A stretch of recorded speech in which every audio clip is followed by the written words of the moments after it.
Lenka White, senior journalist from Houston, Texas, and Rohit Sharma, senior journalist joining me from Washington, D.C. Welcome back to both of you, and also our foreign affairs editor, Geeta Mohan, on this. So, Geeta, let me take that to you. Now, many would say that there has been a survey in USA that many are not as enthusiastic about Biden or Trump, but the fact is these primaries show that clearly they are still the two big leaders. Tell us first more about Trump, because I'm curious to know about how, despite legal hassles, he's making the move. Well, he is indeed the front runner. He's had a huge lead in the primary race for the Republican nomination, and Super Tuesday will really clinch the deal for him. Nikki Haley will have to then decide whether she is going to continue or bow out.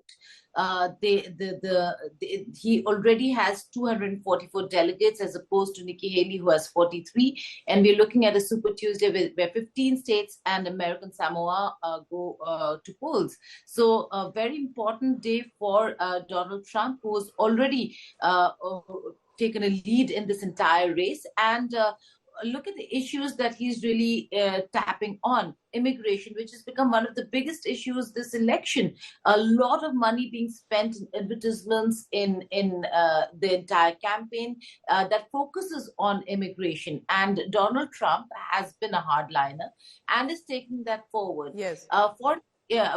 For Donald Trump, he's in his campaign, he is trying to reach out not just to his base, but also to all those fence-sitters, but not to those who traditionally are not Trump supporters. He's okay with saying, I don't want your votes. Let me, at this point in time, at this stage, he's on a consolidation drive, and which is what he's doing. Interesting. Geeta, stay on with me, because there's now a reaction that has come in from US President Joe Biden. Here's what he has said before we go across to our guests. Let's listen into that.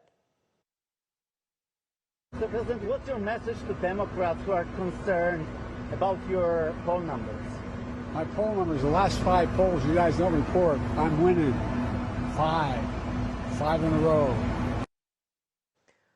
So Joe Biden, over 80 years of age, but extremely confident that he'll still possibly sail through against the 77-year-old Donald Trump. Let me take that question now. First to Lenka White. Lenka, you know, yesterday when we were discussing 24 hours ago, it did appear that Donald Trump was showing signs of possibly winning one by one states. But Super Tuesday was to be the big test. How do you think he has fared in this case, even though Joe Biden appears to be saying, I am as confident of winning again?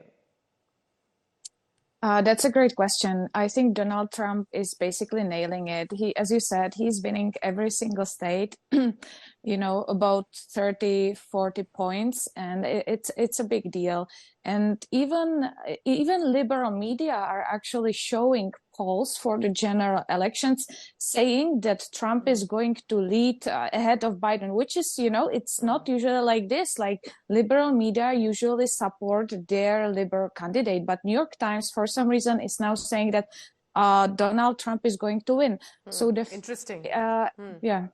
And do you think, Rohit, here, when I come to you, that, you know, Nikki Haley is there, so there are candidates with regard to the Democrats as well. But can we say this is looking like a rematch for Donald Trump and Joe Biden? And what do you think it is for American voters that possibly both of them, despite controversies, despite questions, despite criticism, are still the favorites for America? Well, look, I think Nikki Haley doesn't have a path. She doesn't have a realistic path to nomination.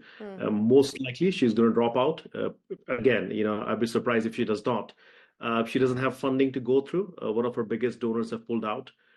So I think it looks more than likely that Nikki Haley is going to pull out. Now, as far as Americans are concerned, you know, we talked about it yesterday also, Pooja. I think we don't have, you know, the candidates that people want to see. People want to see younger candidates, right?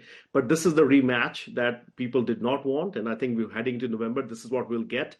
But one interesting thing, and I really want to point this out, although, you know, we're sitting in March right now talking about November, 40% of Nikki Haley voters, right? More than 40% of Nikki Haley voters they are saying that they would not vote for Donald Trump. Now remember, this is Republican primary. These aren't general elections. So I think when Joe Biden is confidently coming out and saying that he thinks he's going to win this, I think he's banking on those people. He's banking on those suburban women voters, on young voters, on, again, being immigration being such a big deal. He's banking on all those voters to, sort of come back and support him again. So we'll have to wait and watch what happens between now and November. But again, I think it is a rematch that nobody in America wanted. And it may appear that November is a long time away, but is this already a signal that's coming? So Lenka, let me take that one of those final questions to you about what do you think are the issues primarily in USA right now, which the voters will decide? Because we are standing at a very crucial juncture. There are wars on one side. There's a threat of recession. There is inflation. There are sorts of issues going around in the world right now. What do you think possibly is on the mind of an American voter that they want to go again for Trump or go again for Joe Biden for respective party ideologies? I think it's a one word. It's immigration. Definitely immigration, especially for the Republican voters. Ever since the beginning, it was immigration, but now actually also increasingly for the Democratic voters, because we are having big issues here. We are hearing about killings, about murders, linked to illegal immigrants. New York has become really messy. One cannot renew identification cards for like 3 months ahead because immigrants are taking the spots. So people are getting increasingly upset. And even among Democratic voters, this topic is really increasing in why they are voting for a certain person. And I think it will be even more probably right before November, because this is not going to go away.